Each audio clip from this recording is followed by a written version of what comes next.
ரொம்ப சில்லுன்னு இருக்குது. சூடாக தான் சாப்பிட்ணும் போல இருக்குது. வாழைப்பூ 65 சாப்பிட்லாமா? அது செய்கிறது ஈஸி தான். அதுக்கு முன்னாடி வீடியோ பார்க்குறவங்க லைக்கும் சப்ஸ்கிரைப் பண்ணிவிடுங்க. நல்லா இருந்தால் மறக்காமல் கமெண்ட் பண்ணிவிடுங்க. வாங்க வீடியோக்குள்ளே போகலாம்.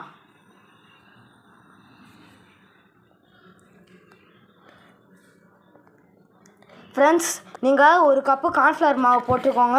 அரிசி மாவு போடுங்க. அதுக்கப்புறம் ஒரு லெமனு, ஒரு உப்பு, அதுக்கப்புறம் மிளகாத்தூள், மஞ்சத்தூள், ஃபுட் கலர், அதாவது ரெட் கலர் யூஸ் பண்ணிக்கோங்க. ஃப்ரெண்ட்ஸ், இப்போது இந்த லெமனை எடுத்து நம்ம புழிய போகிறோம்.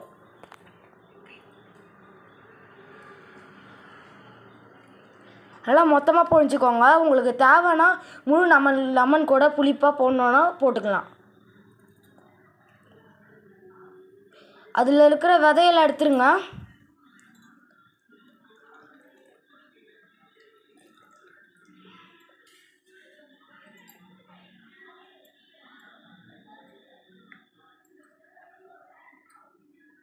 எடுத்துகிட்டு இப்போ மிக்ஸ் பண்ணிக்கலாம்.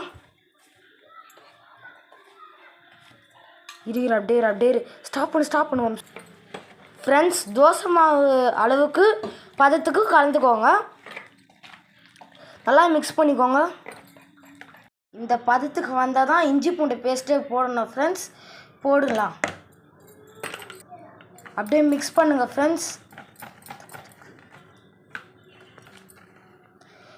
ஃப்ரெண்ட்ஸ், இந்த தோசை மாவு அளவுக்கு வந்த உடனே இந்த வாழைப்பூவை எடுத்து மெல்லியமாக போட்டு கலக்கணும். ரொம்ப அழுத்திடக்கூடாது, மெல்லியமாக பார்த்து.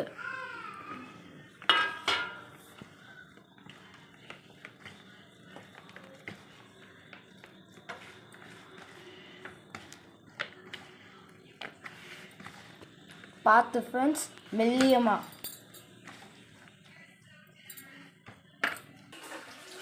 ஃப்ரெண்ட்ஸ், பார்த்து இதை நம்ம எண்ணெயை சூட வச்சு தான் பொரிக்கணும். ஊற வைக்கலாம் ஒன்றும் தேவையில்லை. ஃப்ரெண்ட்ஸ், வானல் நல்லா காஞ்ச உடனே இப்போ எண்ணெயை ஊற்றலாம். சன்லேண்ட் ரீஃபண்ட் ஆயில் தான் நமக்கு ஹெல்த்தியான ஆயில். ஃப்ரெண்ட்ஸ், எண்ணெய் ஊற்றுங்களாமா?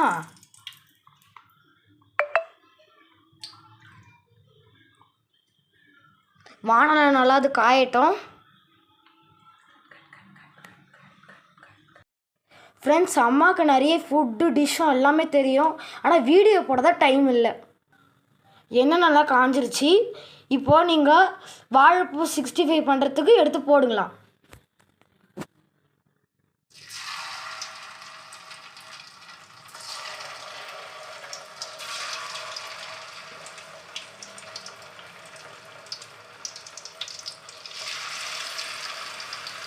நல்லா பரவலாக போடுங்க, ஒட்டிக்காமல் போடுங்க. அதுவும் இல்லாமல் சிம்முலேயும் ஃபுல்லுலேயும் வச்சு பண்ணுங்க.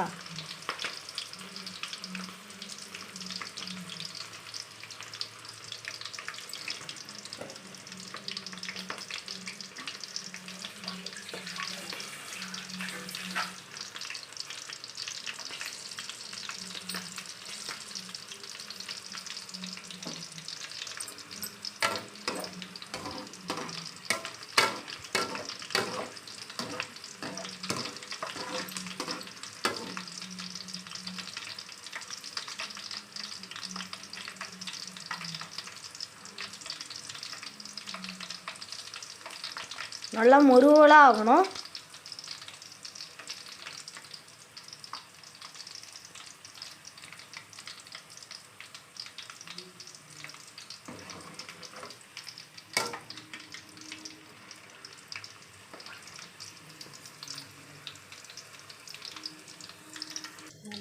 ஃப்ரெண்ட்ஸ், நல்லா முருவலாக வந்துருச்சு. இப்போ நீங்கள் பவுலில் போட்டு எடுத்து சாப்பிட்லாம். ஃப்ரெண்ட்ஸ், பாய்.